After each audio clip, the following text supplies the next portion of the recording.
สวัสดีจ้าสวัสดีท่านผู้ชมทุกท่านนี่เป็นผลการออกวันหวยลาวสามัคคีประจำวันที่25พฤษภาคม2569รางวัลเลข2ตัวล่างเลขที่ออก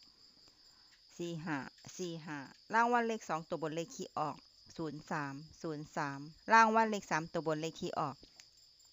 503503รางวัลเลข5ตัวเลขที่ออก94503 94503นี่ก็เป็นผลออกวันหวยลาวสามัคคีประจำวันที่25พฤษภาคม2569ขอให้โชคดีมีชัยถูกหวยลาวสามัคคีได้รับเงินกับทุกคนด้วยจ้าฝากไว้เลยด้วยจ้ะซับตะไคร่กดติดตามและเป็นกำลังใจ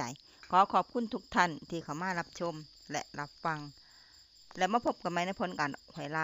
าวสามัคคีใหม่ในวันพรุ่งนี้